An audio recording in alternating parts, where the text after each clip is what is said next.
Wow, that's the signal, right? Yes. Hello, Morgan Douglas. Hello. Hello. How are you? I'm pretty good. How about you? I'm good too. What's the time now there? I can see the light coming through the curtain. Yes, there is still light because, it's getting a little bit later in the year. It is 6:17 p.m. here. 6:17 p.m. Really? You did you work today? I did. I worked till 5. Till 5. Okay. So it's near the office is near. Yeah, it takes me about maybe 12 minutes to drive there max. Okay. Wow. What do you do? Feels nice. I'm a clinical research coordinator. Research coordinator. Wow. Yes. What sort of things do you coordinate and research? So I work at a clinic, so we basically will do any kind of research that will help patients. Sometimes it's like with a device study, something that would be like durable medical equipment. It could be something along the lines of a blood test, which is something that we're doing right now, or medications. Medical related, really? Wow. Mhm. So did you study biology? Yes, I did study biology. Oh, wow. So is it you work in a medical laboratory or a hospital or some facility like that? It's considered a private clinic, but yeah, we do have a lab on site though. Uh-huh. So you are more the science part, right? Not the medical applied medical Yeah. part. Yes. Okay. So you are the type of person who can actually start the zombie apocalypse, right? Perhaps. I mean, I guess if I'm mad enough. So, uh, you are a writer, right? You are a writer, big writer. I am. Yes. Uh-huh. As are you, correct? I'm a small time. Well, so am I. So, what is what sort of books do you write? Well, I write I kind of have a couple different genres, but this is more like suspense, sci-fi, Uh-huh. kind of dystopian. Dystopian. Uh-huh. Okay. Hmm. Do you have that book with you? I do. I have both of them actually. Uh-huh. Okay. What's the book about? Show me the book, please. Okay, well, this is the first one. Okay. Distorted purpose. And yes, and then here's the second one. Okay. That's the sequel.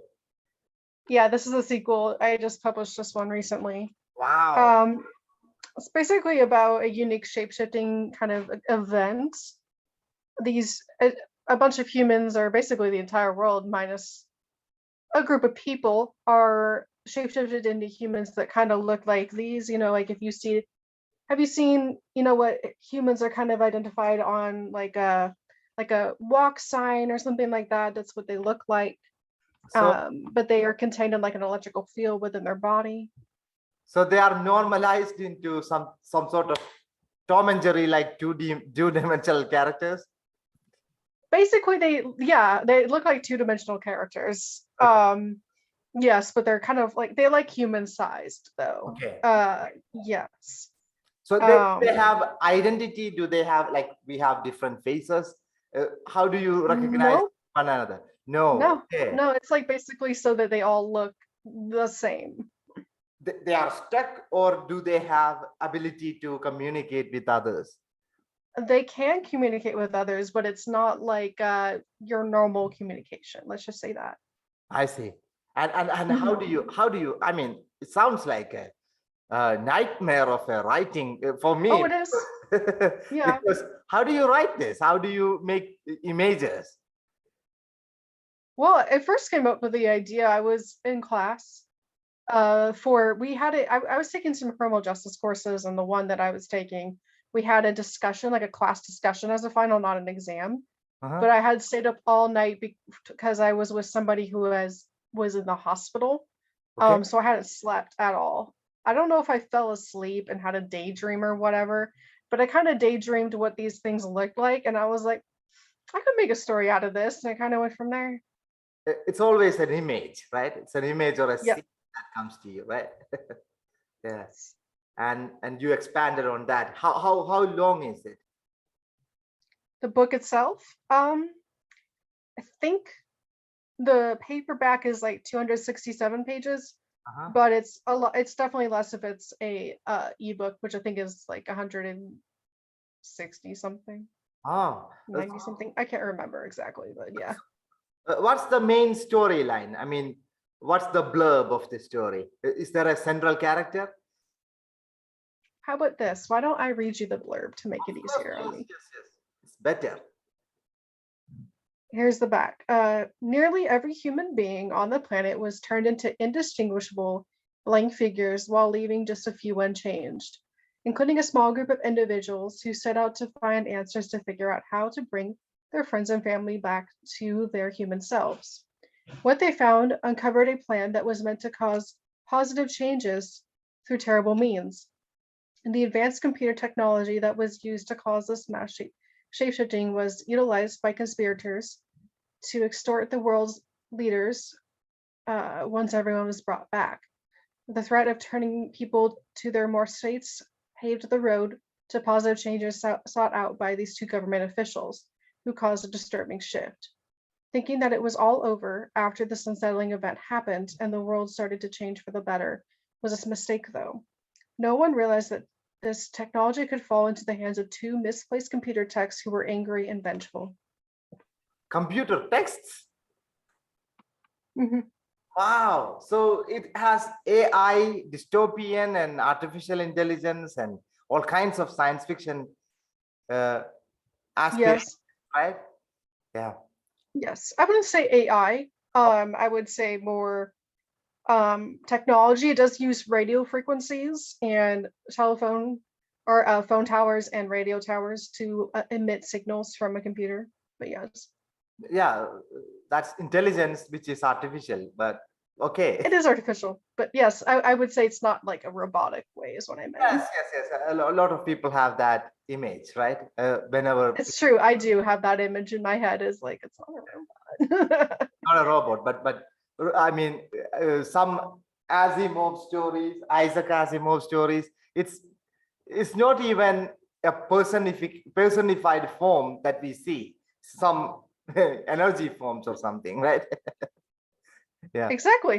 I Yeah. mean, that's a good point. Yes, I mean, so you wrote this story, and this was 2 years ago, right?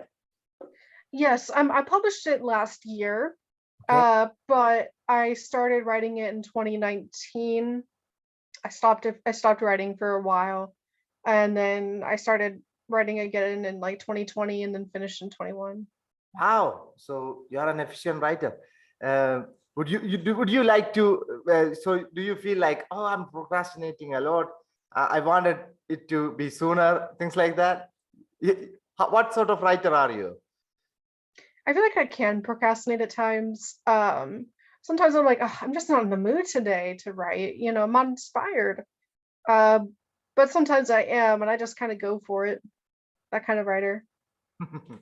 What do you read? I mean, do you read science fiction or I oh? do read some, but I tend to more recently I've been reading historical fiction, which is quite interesting. Then again, my favorite book is a historical fiction one, and it's young adult, like, or even more like for like high schoolers. Uh-huh. But yeah, so I've been actually reading that a lot, but I do like kind of like murder mysteries with some paranormal to it, things like that too. But I do like science fiction or dystopian or yeah. I don't really like nonfiction unless it's something really interesting. Okay. Okay. So, Yeah. what did you study? You studied biology, not like literature or creative writing or journalism or anything like that, right? So, Nope. yeah. How do you really acquire the skills of a writer? I mean, of course, what was your style? How did you? I like. I didn't study these things. Uh, No, I mean I obviously had to study like you mhm. had to write essays in school. I mean, that's normal. So Uh-huh. that I did have to study and work on English for that reason. I So see. yes, I kind of knew how to do it. I would always say that my spelling is not very good. I've always had to use spell check. Um, Were you but always yeah, a reader? Were you always a reader when you were a child? I wasn't quite at first, but then what actually got me into it was fourth grade.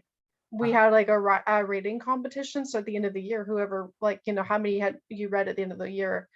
I didn't win, of course, but that's what I got it motivated and I really got into reading. So since then, yes, I do like to read. Wow.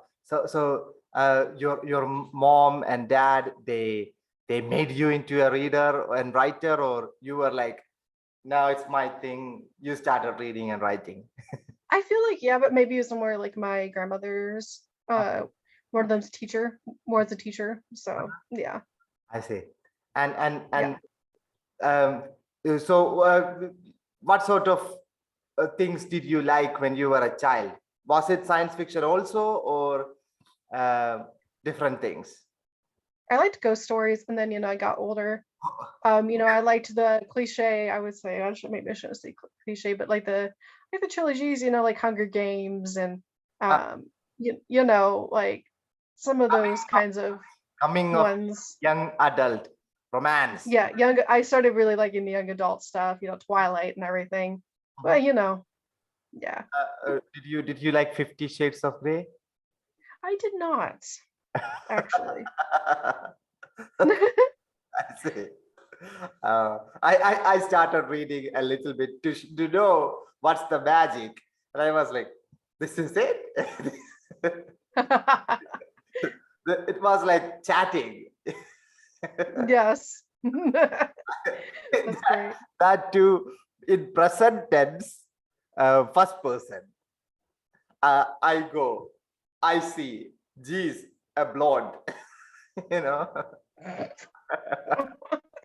Uh, she has white eyes. I walk. Geez, the manager. It was crazy. It was, yeah, I tried, but it's not, I didn't like it. So, are you a Potterhead? You look like a Potterhead. No, no, maybe. Do you like Harry Potter?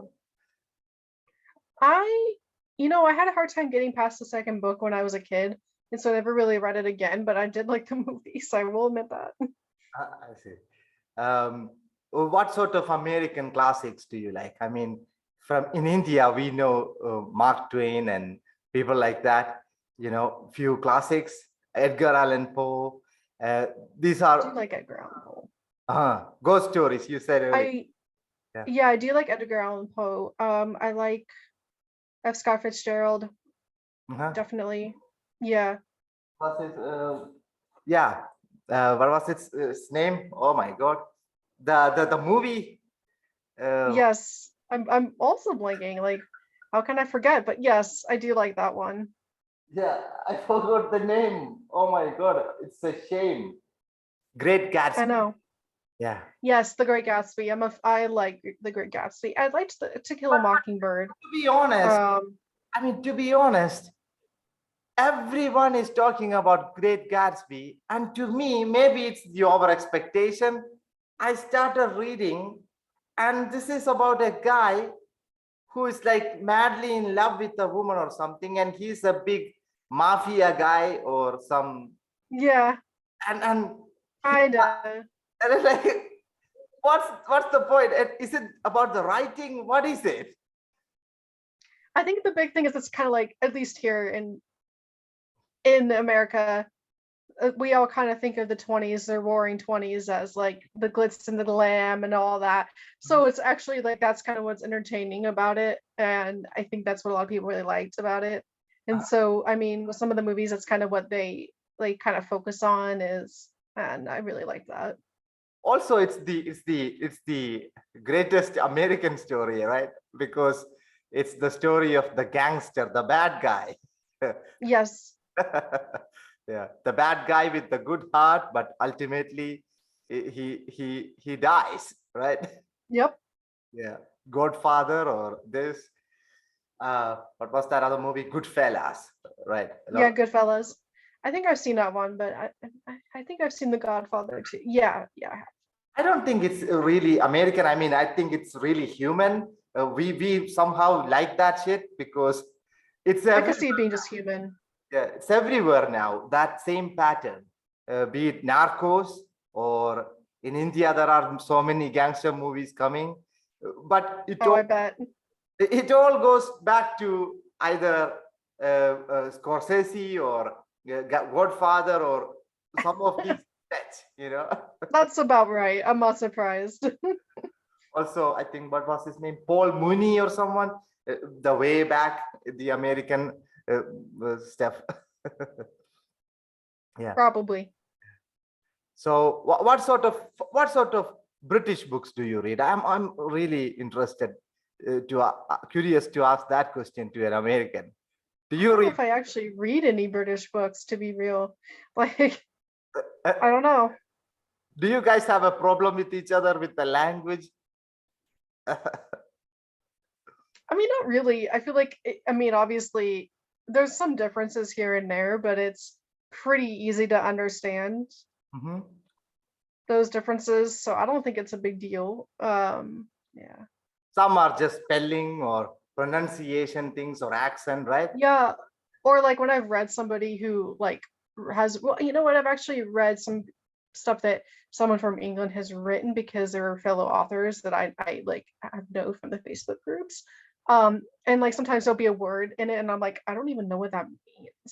And I look it up and it's kind of like either slang or it's something that's more like something to do with pop culture in England or something. And I'm like, okay, yeah, that's something that we obviously don't use here. But to a degree, this happens even with our brother or sister or neighbor, right? I mean, Oh yeah. they might know something about this software or that movie or this, and we don't know about it, right? Or I know nothing about it. Yeah, exactly. That'll happen. yes, but we really like to focus on the differences, right? Uh, Oh, of course. the English language is the British and the American, 95 or 98% are the same, like especially in written form. But people like Oh, to definitely. focus on the tiny differences and exaggerate them, right? Yes. Yeah. And what else? So you write, do you edit or something, or you are just a writer? You edit your own books, right? I wrote my own books. I sometimes, I mean, I will go back and edit my stuff before I send it to the editor. Uh-huh. Um, yeah, which is tedious, I will say. Uh, and it takes quite a lot of time to do. I'm not gonna just throw it out there. What about the market or I mean nowadays everyone is writing. I mean yeah, a lot of people are writing and some what do you think about the saturated market in the world? I mean, why should we write? I mean, not just you, I mean everyone.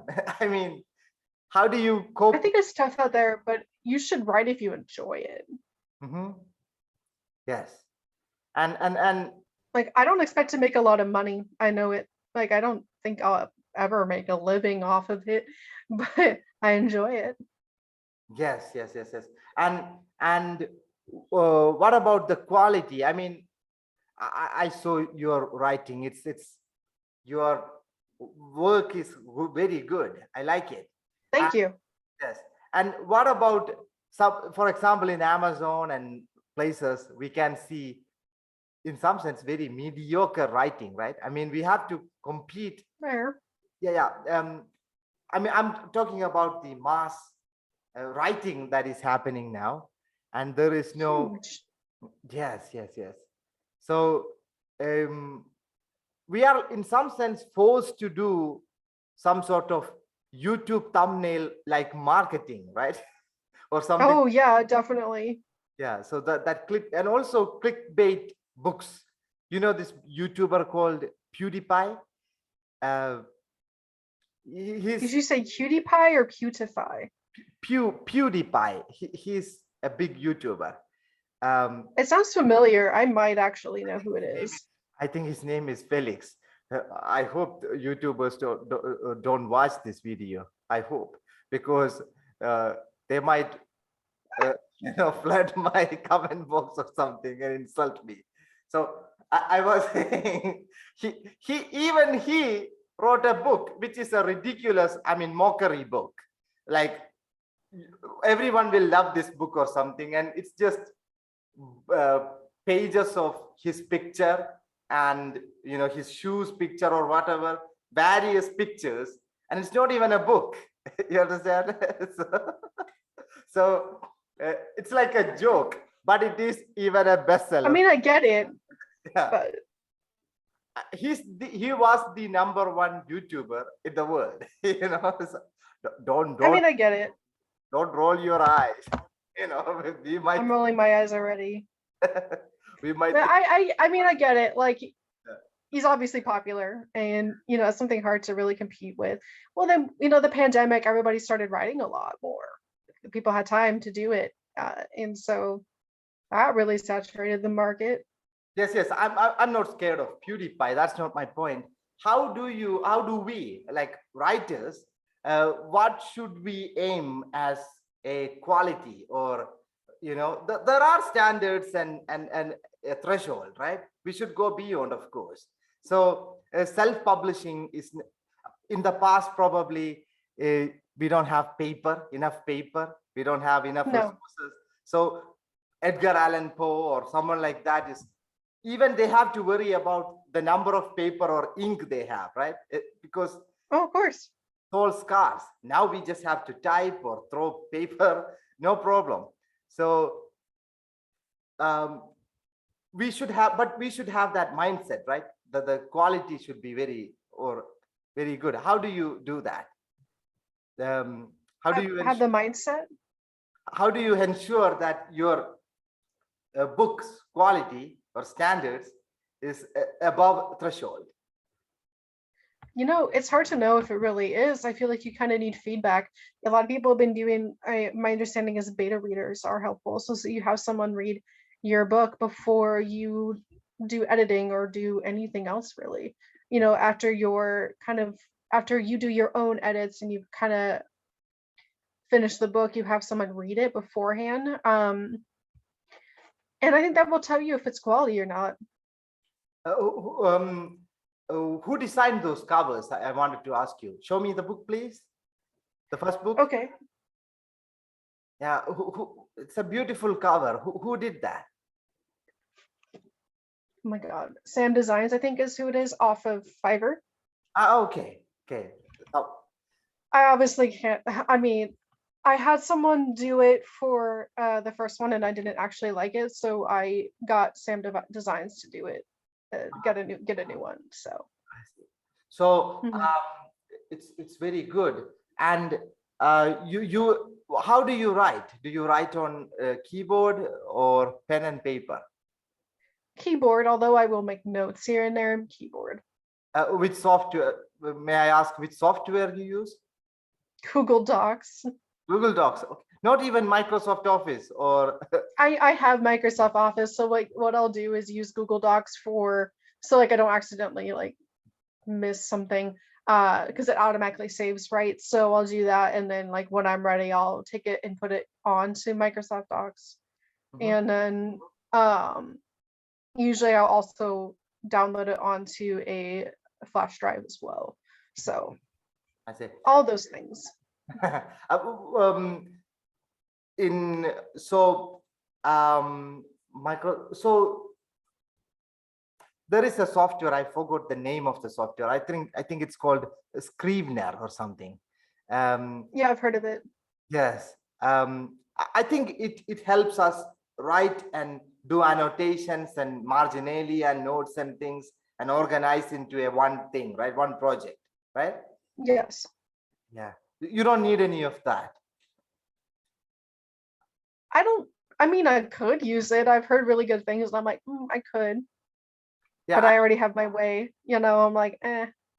Yes. I feel like I could try it out, but I feel like I've been doing just fine with the way I'm doing it. But in the future, if I feel like I want to try something new, I'll go for it.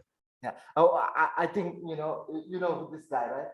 George R. R. Martin, and he, R. R. Martin from Your Great Country, of course. Yeah. Yeah. Yes. You guys are crazy, This guy, Stephen King, R. R. Martin. What is going on there? What are they doing? They are crazy. They write like, whoo. That's America for you, I guess. I don't know. I mean, I do like some of Stephen King's stuff. Do you like R. R. Martin? I didn't really like Game of Thrones, the TV show, when I first watched the episodes. So I was like, I don't know if I really want to read the books. I might try again, but I don't know. I think I was about to say he writes on some DOS, old DOS computer still. Oh, really? That's Yeah. great. So I think he's very fluent in that workflow that he didn't want to change. I mean, thousand. If it works for you. Yes. Wow. And yes. And you write in the morning or the evening? Usually in the evening, I prefer. I mean, sometimes I will write during the day, but usually evening.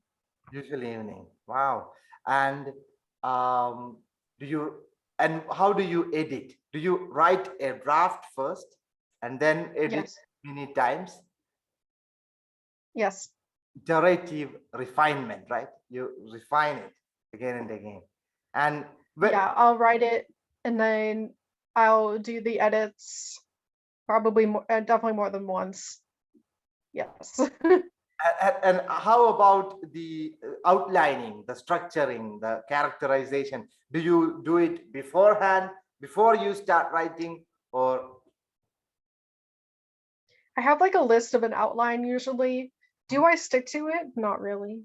I mean, like kind of, but it's very vague and I don't really, like I said, I'll totally go the opposite direction if need be.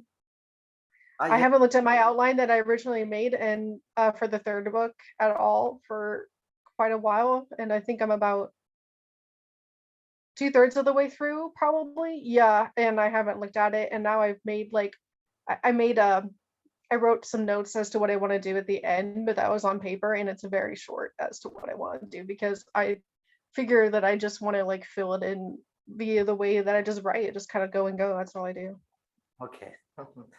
As a native speaker, how do you write? How do you make sure that your punctuation, the syntax, the grammar, the voices, uh, it's all correct? How do you keep that in mind? Do you use a style guide or a grammar book or all of them? Well, there's Grammarly. That's an option that helps you. Do you use the paid version of Grammarly? I use the it's like an app or something that you can use online. It's called Grammarly. Yeah. You use the paid version or the free version? Free version. But I also understand how to do it because I've taken English courses or whatever. But I also will, if I can read it out loud, it will also help. Usually reading it out loud, you'll kind of know where if you'll feel the pauses, that means you get to put a punctuation there. Yes. Of some sort. Yeah, especially if there are some prepositions and conjunctions and back to back or something. Yeah. Doesn't flow very well, you can change it, right? Yeah. It's not exactly visible, but when we hear it, like, oh no, we should change it, right? Exactly. Do you use a recorder? No. I see. No. Especially in some I just listen out. I just talk it, like I'll read it out loud and be like, okay, I need to fix that, or oh, that's fine. I see. Wow. You edit it and you give that to your friends or beta readers or your girlfriend or somebody, right? Yeah, somebody. Okay, so that's your writing process. And how do you research for your writing? I mean, sometimes let's say if you are writing about a doctor, I mean, you are from the medical field. Let's say you are writing about some engineer or something, and you want to make sure that the thing that you are saying is authentic? Do you research for it? Yes. This is the pain of the writer, right? We have to research. Yeah, I mean, like, I'll Google it and I'll try to do as like much, make it as accurate as possible, but like it is fiction. I will have to consider that sometimes. I'm like, well, if I can't find the exact answer, it's unfortunate, but I try my best to do the research so it seems accurate and seems It's pain, right? legit.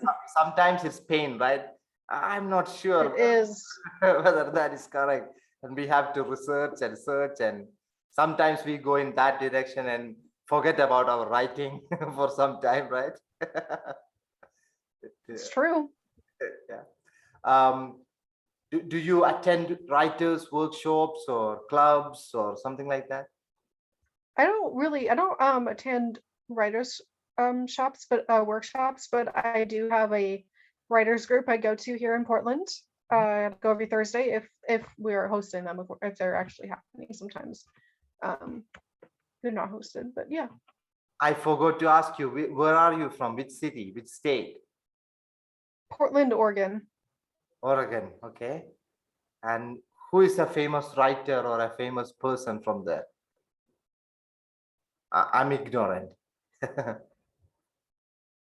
Other than you. Trying to think. There's a writer from here that I really liked her stories. It's the House of Night series, but I cannot remember her name. Mhm. Yes. Her, okay, it's a woman. Okay. Hmm.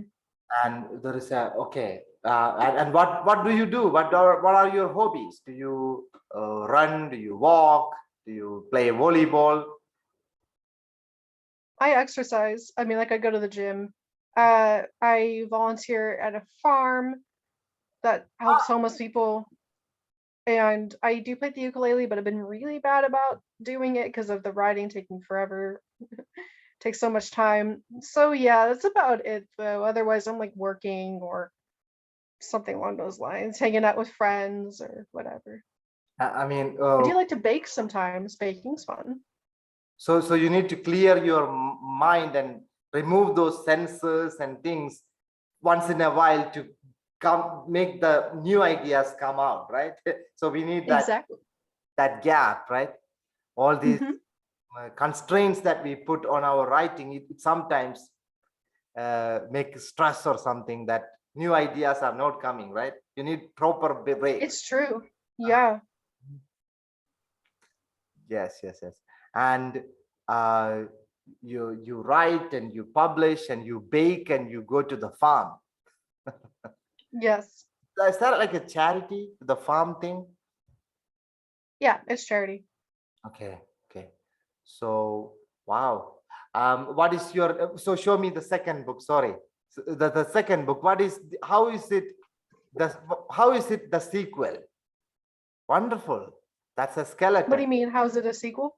I mean, isn't that the sequel to the first book? Yes, it is. Yeah. So how is it? I mean, you don't have to say do the spoiling, but I'm asking, how is it a sequel? Is it the same story, the same world, or is it happening after a period? It is the same world in it.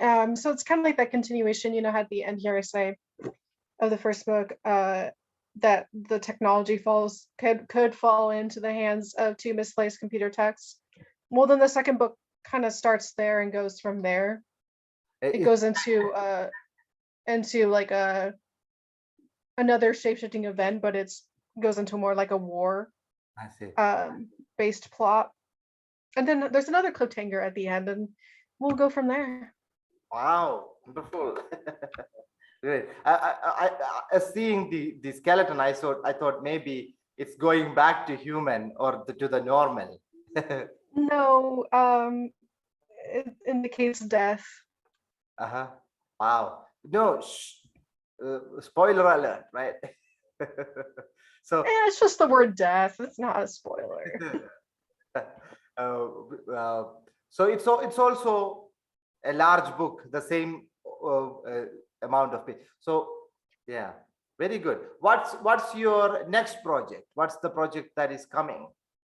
distorted. Well, so the third book I'm working on, it will take the story to, it won't just include Earth, it will include 2 other worlds. Mhm. So that's what it will do. Wow. Um, Yeah. yes. I,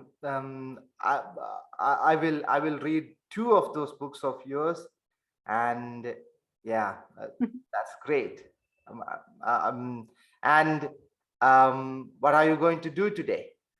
Are you going to What write? am I going to do? I don't know if I'm going to write, but I am going to go to the gym. Go to gym. Ah, okay. Wonderful. Yes. Yes, yes. And eat dinner. Are you the type of person who eat dinner before 7 or 8? It depends. So like it's almost 7 now here. So I'll probably eat closer to 8, but I don't even know I'm not hungry yet. I don't know what to eat. So you are not going to spend writing in the middle of the night, right? Because you have the day job. You have to